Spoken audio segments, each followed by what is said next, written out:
Hey beautiful people, welcome back to Zishami's kitchen, your favorite kitchen. And today you're going to join me as we make ngumus, or what we call half keki. So let's get to it.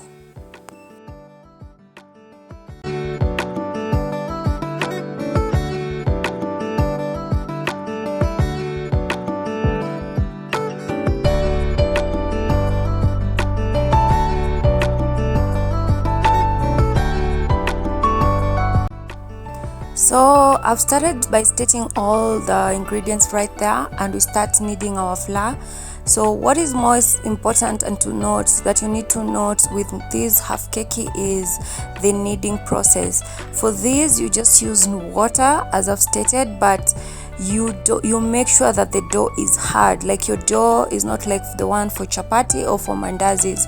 It's a hard dough, like you don't need a lot of water, so you need to be very careful when you're kneading your dough so that you don't over knead it or you don't put a lot of water or liquid to it.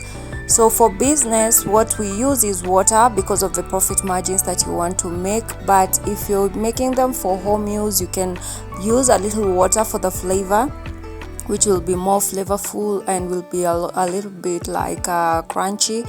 So the water can be substituted with the milk or the coconut milk, depending with what you want. But for this, because they were for business and you need to make a good profit margin, you will use plain water, and still they become very nice, like very crunchy, and their taste is also very nice.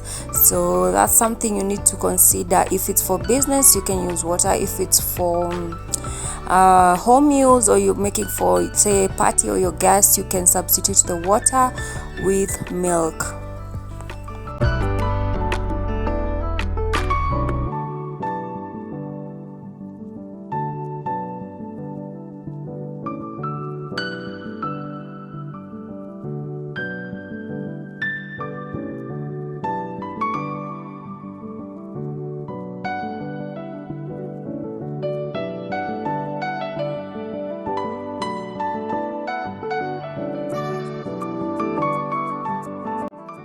When you're cutting them, you need to also be very careful, because now you need to cut them in small sizes, if depending with how much you're going to sell them for.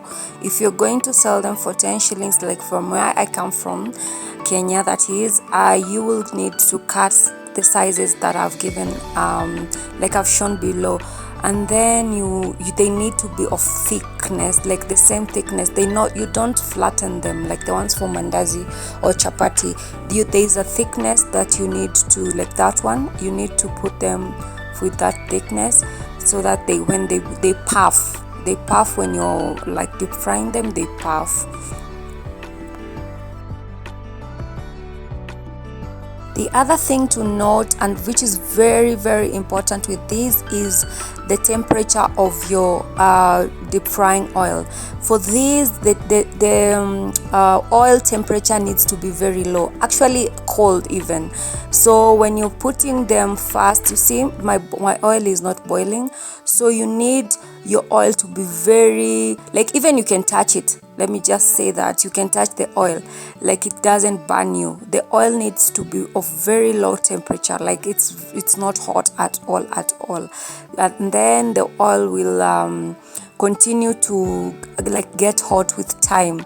But it needs, because remember the thickness that we've cut them, it means that if you hurry the process with hot oil, they will not cook on the inside. So you need your oil to be of low temperature, so that they make sure that and also the heat that you're using, it's very low, so that you make sure they cook on the inside. And then you keep turning them. As you've seen, they crack, and that's the beauty of it. That assures you that they are well cooked on the inside. The other trick is, or the other thing to note is, you need to allow your oil to really cool before you put the second batch in. So you can put the stove off, allow the oil to cook, and then that's when you put your second batch in. So there we go, my half kekis, or my Ngumus are ready. You see, they're well cooked on the inside, very crunchy on the outside, and then tender on the inside, very yummy, and then you'll enjoy with every bit. Well taken with milk, and they come out very nicely served, and then you can store them for a very long time since they are not very moist. So yeah, there we have it. Try it. I would love you to try it and then leave me a comment, tell me how that went, and then let's interact on the comment section. Thank you guys for watching. Truly appreciate your subscription, like, and sharing my videos. Thanks for watching.